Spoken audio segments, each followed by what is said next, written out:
Welcome to Unleash Leadership, the podcast where bold leaders and changemakers come together to share their stories, strategies, and insights for creating a lasting impact on society. Carla Blanco is your host. For over 28 years, she has been navigating the complexities of the corporate and government worlds, a journey that's taught her that authentic leadership isn't just about climbing the ladder. It's about lifting others as you rise. Along the way, she uncovered the unwritten rules that drive success, the ones no one tells you about, but that can define your career and legacy. On this podcast, she'll sit down with extraordinary guests from around the globe, leaders, visionaries, and innovators who are leaving their mark on the world. Together, they'll explore their journeys, uncover their tips and tricks, and dive into the challenges they've overcome to inspire you to excel in whatever you're facing. Whether you're climbing the corporate ranks, building your personal brand, or leading change in your community, this podcast is your space to grow, learn, and unleash the leader within. So grab a notebook, get ready to take action, and join us on this journey to unleash our leadership potential. Before we dive in, make sure to follow Carla on Instagram, LinkedIn at Carla Blanco Coach, Carla with a K, and YouTube at Carla Blanco Show to stay connected and get even more leadership tips and updates. Hoy me honra presentarles a Tomás Regalado Papini, quien ha dedicado su vida a construir puentes entre el mundo empresarial y el de la sociedad civil.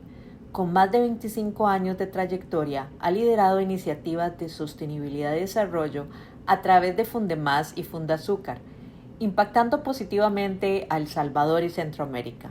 Empresario gastronómico y presidente del Consejo Familiar de INGN.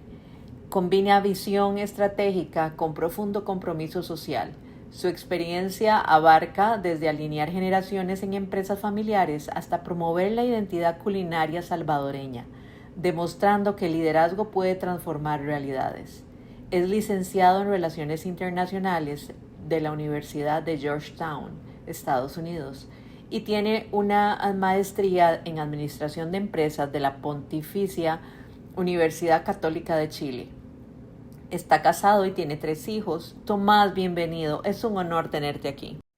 Tomás, contanos, ¿quién es Tomás Regalado? Sobre tus experiencias cuando creciste, la familia, etcétera. ¿Cómo llegaste a ser el líder que sos hoy? Quiero ver. Tomás Regalado, bueno, salvadoreño. Nací en El Salvador, pero a los 7 años, como estaba por empezar la guerra civil en El Salvador, nos fuimos a vivir a Estados Unidos. Entonces yo desde los 7 años hasta los 26 años viví en Estados Unidos. Entonces soy medio gringo, medio salvadoreño, pero ahora ya más salvadoreño porque viví 7 años acá, 19 allá, y ahora llevo, wow, casi 30 viviendo de nuevo en El Salvador. Em, trasladarme y vivir en Estados Unidos fue difícil a esa edad. Yo creo que como cualquier joven que emigra a otro país es bien difícil, complejo emocionalmente, socialmente, integrarse y acoplarse. Entonces yo viví esa experiencia que viven muchas personas que emigran a otros países, pero eso sí me ayudó a ser quien soy ahora, porque si bien eso me hizo una persona muy em, quizás introspectiva, tímida, eh, me hizo una persona muy observadora. Y sí me recuerdo que yo fui súper tímido durante varios años, hasta que tenía como 22 años. Y me recuerdo mi papá, una vez en la escuela llené un formulario em, para saber en qué carrera va a terminar uno. Y había una pregunta que decía, ¿tú te consideras un líder? Yo respondí, no. Y mi papá lo vio y se puso súper bravo conmigo. Dijo, ¿cómo es que tú no eres un líder? Tú eres un líder. Y yo le dije, pero papi, no me siento como líder. Entonces, eso es parte de, digamos, el comienzo de volverse en un líder sin pensar que uno es un líder, pero uno tiene que encontrar esa vocación y esa cosa que lo llame, esa cosa que te motive tanto para realmente liderar, eh, volverte en un líder.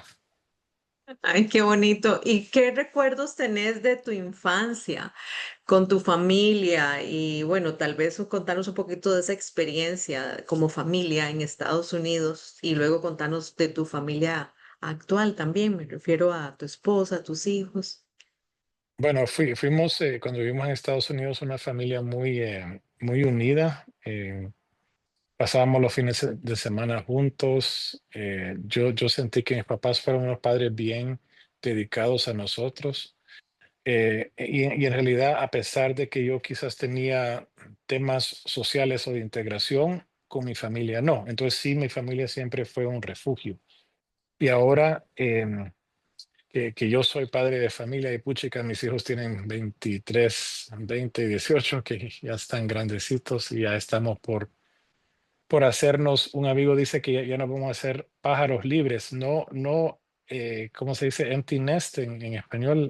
Sí, no, no El, el nido el vacío. nido vacío, sino pájaros libres. Me encanta eso. Estamos a punto de eso. Y yo igual he sido muy un papá pájaro bien, que me gusta tener a los jóvenes cerca. Entonces yo creo que me va a ser bien difícil soltar a mi hija menor. em, pero, pero sí, digamos que lo que yo viví de joven, esa seguridad que sentí en la casa, mi esposa y yo hemos querido dárselo a nuestros hijos también. Y bueno, contanos entonces cómo evolucionaste de ese momento en el que tal vez no te veías como líder, pero tu papá claramente te veía como líder y tal vez como joven, por ser introvertido, es que tal vez decías, sabes que yo no soy como esos que son más extrovertidos, que hablan, etcétera. Pero eso también marcó un camino hacia el líder innovador y apasionado por la sostenibilidad. Y entonces, ¿cómo ese camino te lleva ahí? Sí, es un camino largo porque, digamos, yo no me consideraría un líder hasta que, sí, hasta que tenía como 28, 30 años que abrí mi primer restaurante. Fue mi primer emprendimiento y ahí a fuerza, independientemente si tú pensás que eres líder o no, a fuerza te tenés que tirar a la piscina y aunque esté fría, y tenés que hacerte líder. Y ahí descubrí no solo ese potencial de liderazgo, pero mi estilo de liderazgo, que es el estilo de liderazgo que utilizo hasta hoy en día.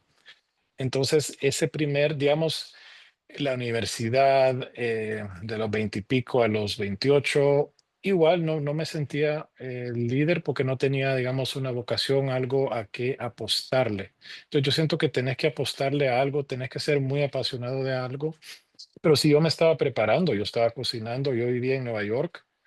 4 años y cocinaba en restaurantes en Nueva York y yo encontré mi pasión en la cocina y eso me permitió abrir mi primer restaurante a los 28 años al regresar a El Salvador. Y lo abrí porque me sorprendió que en El Salvador, restaurante gourmet, solo habían restaurante español, francés o italiano. Yo decía, ¿y dónde están los restaurantes salvadoreños gourmet? Entonces yo Ajá. abrí un restaurante gourmet salvadoreño. Para mí, pues yo sentía que era súper innovador. Al inicio, los comensales no lo entendían, los salvadoreños no lo entendían. Nuestros mejores clientes eran la comunidad internacional, las embajadas, Ujú. cooperación internacional, pero después de 3 años tuvimos una explosión y los salvadoreños lo entendieron, se sentían orgullosos de probar los ingredientes salvadoreños y fue un éxito, pero ahí es donde yo desarrollé mi estilo de liderazgo y tuve que aceptar que yo era un líder. Es decir, uno tiene que aceptarlo porque uno como sabes, no naces como líder. Es, Quizás hay gente que piensan que sí nacen como líderes, pero no. Y creo que parte de hacerse un líder es entender tu estilo de liderazgo y cumplir con ese estilo y desarrollarlo y comprobar que funcione. Entonces mi estilo de liderazgo era un liderazgo de empoderamiento. al final empoderar al equipo de cocina. Y era curioso porque muchos eran jóvenes, jóvenes de 18 o 20 años, y ellos esperaban un líder duro, fuerte, como militar, y cuando yo les daba la libertad a ellos y la confianza en ellos, yo creo que ellos también crecieron. Entonces mi estilo de liderazgo es uno de empoderar a otros. Los líderes crean líderes. Y ahora llevarnos de la mano a esa pasión por la sostenibilidad, porque tenés más de 2 décadas de impulsar la sostenibilidad en El Salvador y en Centroamérica. ¿Cómo Ujú, ujú. llegaste a eso?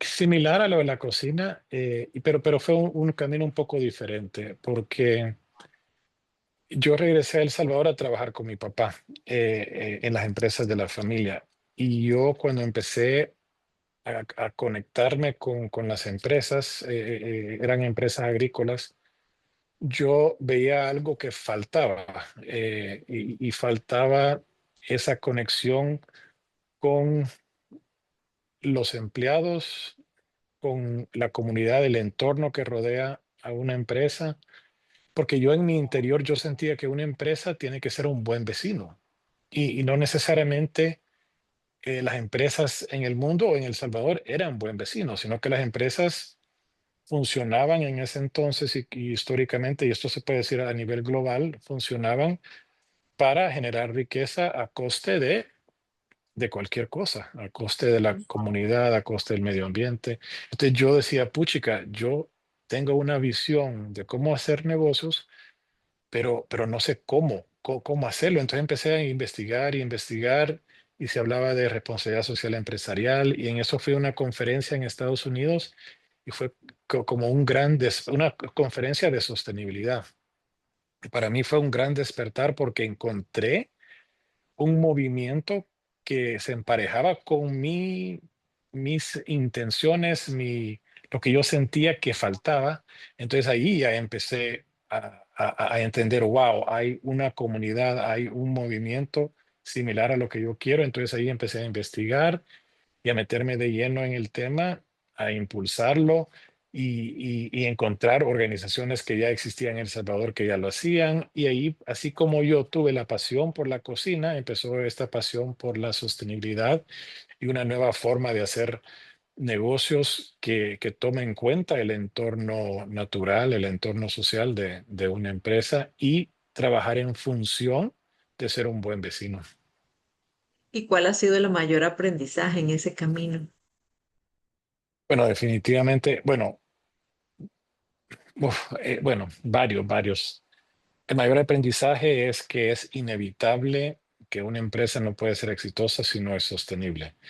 Una empresa no solo puede estar velando por su rentabilidad a costa de otros, sino que al entender cuál es tu puesto en la sociedad, al entender cómo tú te puedes relacionar con la comunidad, con los empleados, con el medio ambiente, cuál es el rol del medio ambiente para ti. Si tú entendés todo eso y trabajas en función de eso, pues los resultados salen, vienen después, ¿verdad? Entonces es como al revés. Si tú eres sostenible, vas a ser exitoso. Eso para mí ha sido un gran aprendizaje. Otro aprendizaje es que tú puedes ser el líder más insistente en el mundo y joder y joder y insistir, pero la sostenibilidad toma tiempo, porque cambiar de una mentalidad tradicionalista a una sostenible es un cambio de cultura y cambiar cultura no es fácil. Entonces uno no tiene que tener mucha paciencia, tiene que entender muy bien la visión de las empresas, de los gremios, de todos los actores y no tratar de forzarlo, sino entender bien a esos actores para que ellos entiendan tu punto de vista, porque como dije, es inevitable que la sostenibilidad es la forma de hacer negocios. Entonces, como yo tengo esa convicción, para mí sería fácil insistir y molestar y mira, tenés que hacerlo, pero no, ese cambio cultural toma tiempo. Entonces el liderazgo, cambiar esa visión en otros líderes toma tiempo y uno tiene que estar preparado para ser paciente. Pero además es parte de tu esencia, porque lo que nos has venido contando en tu historia nos da luz sobre tu estilo de liderazgo que escucha. Y además, desde Fundemás y Fundazúcar has promovido el diálogo entre sectores. ¿Qué estrategias han sido clave para generar consensos reales? Ya nos hablaste de la paciencia, pero contanos un poquito más cómo haces eso. Uy, hacerte vulnerable es clave. Aceptar poder ser vulnerable, porque un líder tiene que mostrar ser fuerte. Esa es como la visión, digamos, también Tradicional. tradicional, histórica. Ser fuerte, no mostrar debilidad, pero ser vulnerable no es ser débil. Ser vulnerable es ser abierto a escuchar, a ser criticado, y a exponerte a personas, a puntos de vista que capaz no coinciden con los tuyos, pero es tener esa apertura a entender. Entonces yo me recuerdo cuando yo empecé en temas de sostenibilidad, como soy de El Salvador siempre ha sido un país de diferentes puntos de vista, políticamente de izquierda, de derecha, gente asume que yo soy de derecha y, o o la gente me decía, mira, no te reúnas con esa persona porque es de izquierda. Yo, pues como yo crecí en Estados Unidos, esto de izquierda y derecha no lo entendía ni me calaba. Entonces yo, así inocentemente, vulnerablemente, me reunía con personas que quizás gente de mi gremio o de mi entorno nunca se hubieran reunido con ellos, como organizaciones que ven temas ambientales o grupos políticos que son diferentes, de diferente pensamiento, pero yo como llegaba vulnerable, con una mente abierta, ellos se sentían cómodos también. Entonces no era una lucha, era un diálogo. Entonces esa vulnerabilidad abre la puerta para poder dialogar sinceramente, pero ese diálogo requiere de poder escuchar con empatía y con apertura también. Ujú, ujú. Entonces, toda esa vulnerabilidad, permitirte ser vulnerable, te abre las puertas a descubrir mucho más de ti mismo, pero también de las otras personas con quien estás trabajando o querés abrir puertas o brechas para crear una nueva realidad en el país, como es buscar la sostenibilidad. Entonces, muchas veces los aliados de la sostenibilidad que hemos tenido son grupos, ONGs que antes se descartaban por ser de izquierda o por ser combativos, pero cuando uno abre el corazón, ya se puede crear alianzas y se puede progresar y crear pues la visión de un El Salvador donde podemos todos llevarnos bien. Muchas veces lo que me he dado cuenta es que casi todos tenemos la misma visión del Salvador que queremos, pero no nos concentramos ni nos fijamos en las coincidencias, sino en lo que nos separa. Entonces siempre atacamos a lo que nos separa y nunca, pero cuando logras ver lo que, en lo que coincidimos, ahí se puede abrir la puerta para dialogar y progresar. Y conectar. ¿Hay algún momento que vos identificás que decís, este fue el momento que tuve ese aha moment, digamos, de que la vulnerabilidad es tan importante o viene, digamos, de herencia familiar? ¿De dónde viene esa perspectiva de vulnerabilidad de tu liderazgo? Uf, yo creo que aha moments, creo que he tenido varios y ahorita quizás no los tengo en mente, pero capaz me salgan ahorita que estemos hablando.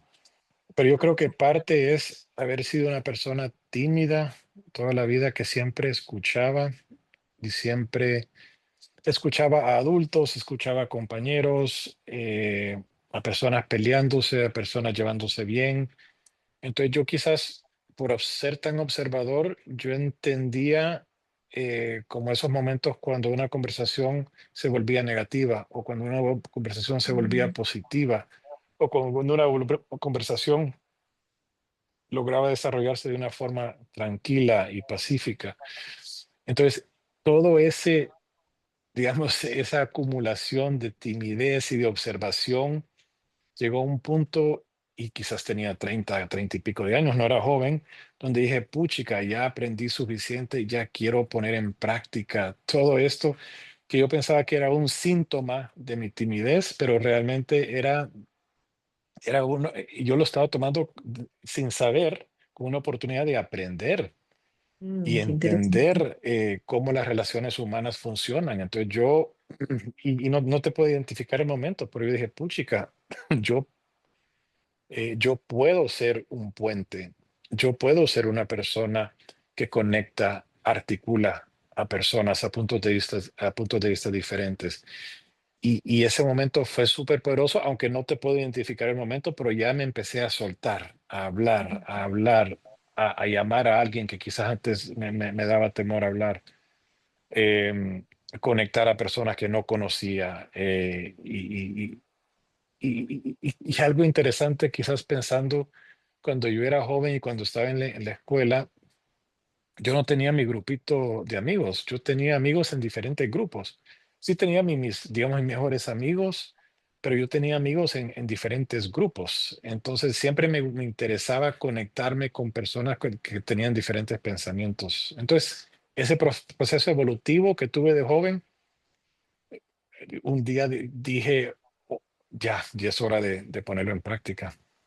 Ah, pero qué lindo porque tu papá lo identificó desde que vos eras joven, que definitivamente tenías esa capacidad de liderazgo porque el liderazgo requiere esa escucha empática y además, por lo que yo te conozco, sos un puerto seguro para todos los que te conocemos, creas ese espacio inclusivo porque uno siente que no juzgas. Así es que muchas gracias por ser ejemplo, Tomás.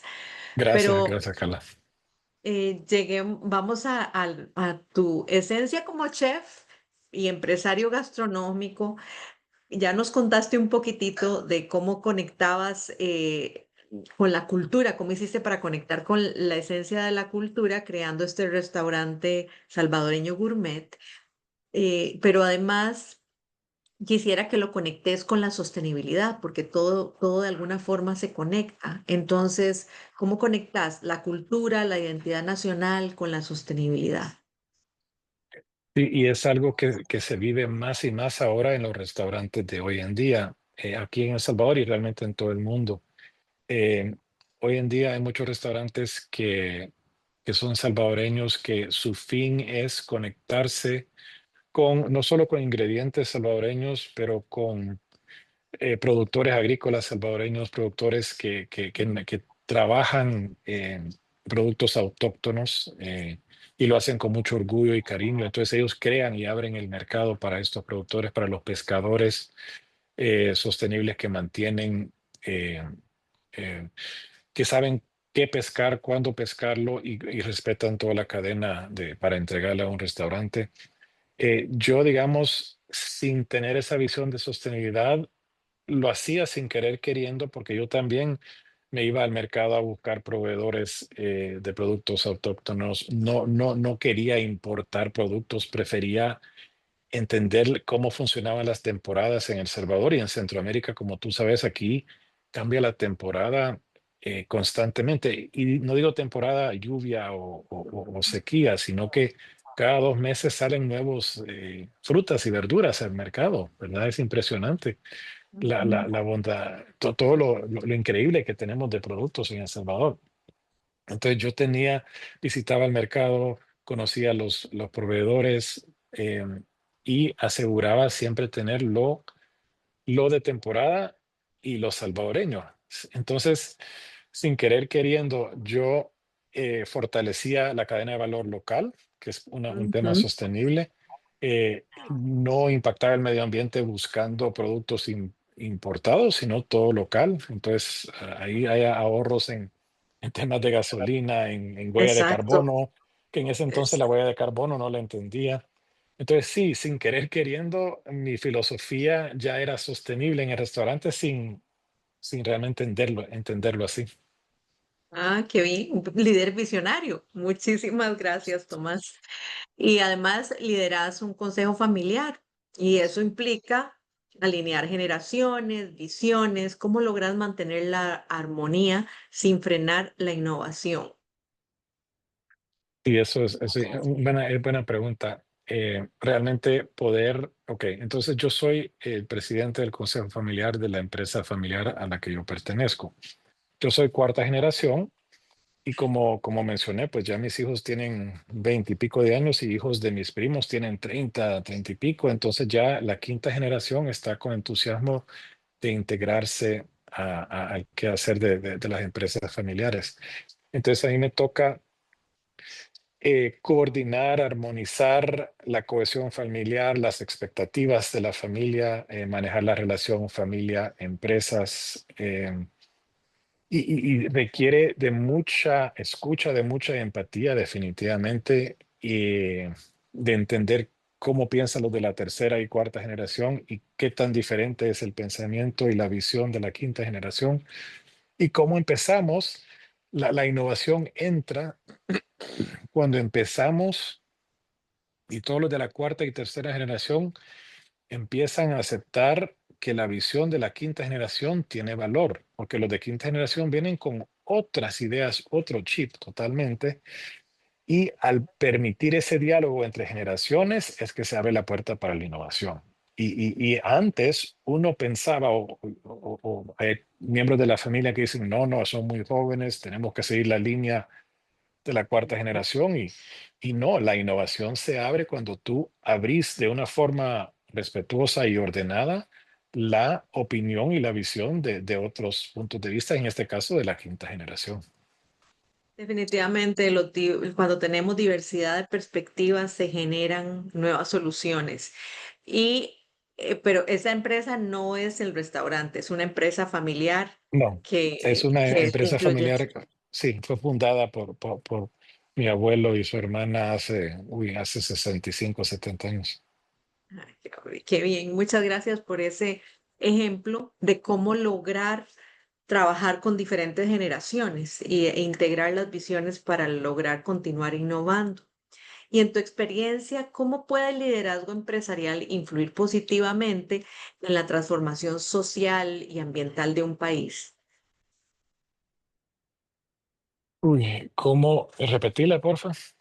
Sí, ¿cómo el liderazgo empresarial puede influir positivamente en la transformación social y ambiental de un país en tu experiencia Ok, ok. trabajando en diferentes organizaciones?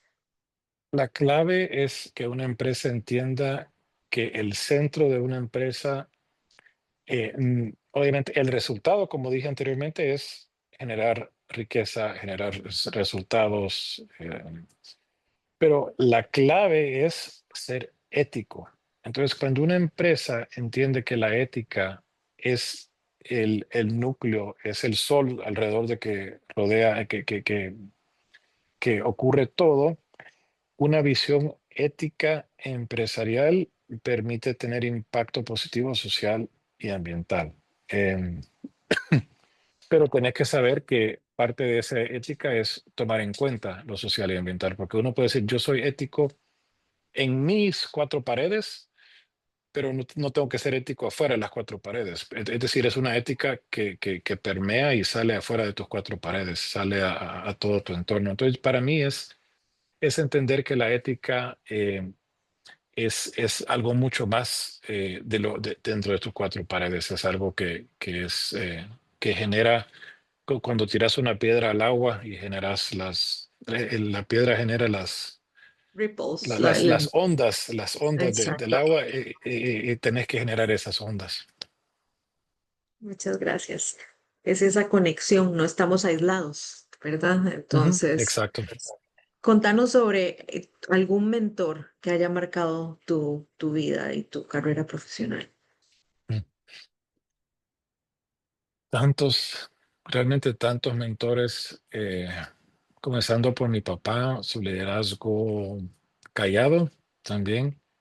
Yo quizás a mi papá no lo veía como líder porque yo lo veía bien callado, ¿verdad? Igual que yo, pero toda la gente con quien yo he hablado que recuerda a mi papá, lo recuerda como un gran líder.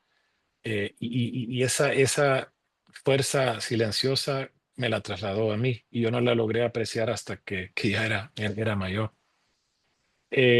Ciertos mentores, por ejemplo, un chef con quien trabajé en Nueva York, era francés, y él me permitió confiar en mí mismo. Eh, y él era hiperactivo, era loco, pero, pero a la vez sus mensajes siempre eran propositivos y positivos conmigo. Era estricto, era bravo, pero era súper, súper cariñoso. Él fue un gran mentor porque me ayudó a entender no solo la disciplina en la cocina, porque tenés que ser súper disciplinado y tener que hacer las cosas súper bien, pero cómo ser cariñoso, mostrar amor, siendo estricto o teniendo una visión bien clara de lo que querés y querés ejecutar, pero siempre haciéndolo a través del amor. Ay, qué Eh, lindo, el amor con límites. sí, sí, exacto. Ok. ¿Algún otro mentor que quieras mencionar? Sí. Ok. No, ahorita no. Decinos cuál ha sido el mejor consejo que has recibido. Mejor consejo.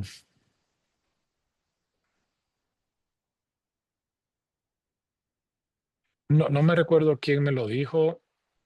Bueno, mira, a mí mis hijos me molestan porque, bueno, nuestro compañero Jorge manda citas de Ujú. todos los días citas positivas de personas de todo el mundo.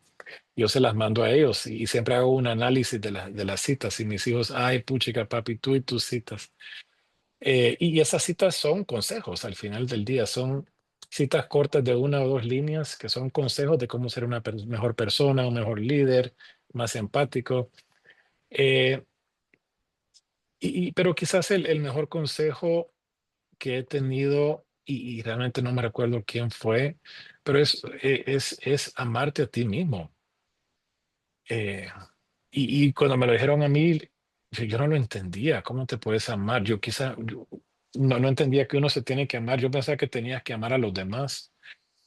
Y entender a amarte a ti mismo es difícil, pero cuando lo entendés y lo aceptas, eres una mejor persona y un mejor líder. Exacto. Muchas gracias por eso. A mí, mi mamá me lo decía jovencita, yo no entendía y también cuando crecí entendí que conociéndome mejor y entendiendo qué es lo que yo esperaba y qué quería hacer como líder, es lo que me enseñó a quererme. Porque aprende uno también a ponerse límites y a vivir la disciplina. Sí. Danos un consejo para los jóvenes emergentes. Uy, y quizás Jóvenes líderes, perdón, jóvenes líderes emergentes. em, quizás vinculado a lo que acabo de decir. Amarte a ti mismo. Y fíjate que voy a contarles un cuento, una historia que me pasó, que fue bien importante para mí. Hace como 10 años, tenía 44 años. Estamos viendo un show con mis hijos y el show comienza con citas. Y una cita, y no sé de quién es, dice, hay dos momentos súper importantes en tu vida. El momento que naces y el segundo momento es cuando tú reconoces por qué naciste, por qué estás en este mundo, los dos momentos más importantes de tu vida.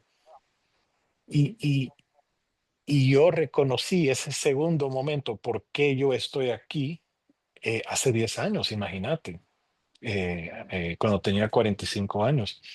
Y era en un evento donde el que estaba liderando el evento dijo, escriban cuál es su propósito, su razón de ser personal. Y todo el mundo se puso a escribir y yo cuando escribí dije, wow, qué chivo, porque me salió así de la nada. Y él dijo, ¿quién quiere compartir? Y yo levanté la mano inmediatamente porque tenía las ganas y la ansia de compartirlo. Y mi propósito, que todavía lo vivo hasta este día, y es lo que me guía, es trabajar en mi luz interna, es decir, amarme a mí mismo para Ujú. ayudarle a otros a entender y trabajar su luz interna. Ese es mi propósito. Y desde que yo escribí eso y lo compartí con un grupo de 50 personas que no conocía, y lo trabajo con convicción, con confianza, y es lo que me guía todos los días. Entonces, digamos que mi recomendación para líderes es realmente entender ese propósito y puede hacer que evolucione en el tiempo, porque para mí, Exacto. digamos que yo quizás tenía propósitos anteriores, pero este a los 45 años sí realmente logra abarcar todo lo que quiero hacer. Quizás antes tenía un propósito en el restaurante o en la fundación con la que trabajo, pero este es un trabajo muy de corazón, muy de mi persona. Entonces es un propósito, encontrar ese propósito o activamente buscarlo. No, no lo te tienen que encontrar ya ni nada, pero sí estar trabajando en función de encontrar esa razón de por qué estamos aquí en la tierra. Y al final el propósito es cómo ponemos nuestros talentos al servicio de los demás. Entonces es muy lindo que quieras nutrir tu luz interna para, para conectar, digamos, como visualicé como una candela encendiendo otras candelas a partir de su luz. Qué Muy chévere, bonito. me encanta Sí, tu visión. muy lindo ese propósito. Y para ir cerrando, Tomás, ¿qué significa Unleash Leadership para vos? Unleash leadership. Y creo que tengo que regresar al inicio. Al inicio. Para mí, lo que aprendí cuando abrí mi restaurante, y a pesar de tener tantos modelos de liderazgo en la cabeza y leer libros de liderazgo, yo hasta leía resúmenes de libros porque yo quería leer todos los libros de negocios y no los podía leer todos. Entonces yo leía resúmenes de libros. He leído como 70, 80 libros en forma resumida. A pesar de tener tantos modelos para realmente unleash o sacar tu liderazgo, en mi recomendación o mi experiencia es y vinculado con mi propósito de encender la candela de otros, es realmente empoderar a las personas con quien tú eh, trabajas, es decir, no ser un líder egoísta, porque el liderazgo para unleash lo tenés que compartir y no sentir, y hacerlo con amor, con cariño y sin celos, porque para mí, to unleash tu propio liderazgo, tenés que empoderar el liderazgo de otras personas. Qué inspirador, muchas gracias. Gracias por el tiempo, gracias por la sabiduría compartida y me voy con esa coherencia tuya que a través de este espacio tan pequeño, desde el inicio, nos has compartido cómo sos ese líder que además unleash otros líderes. Muchas gracias, Tomás.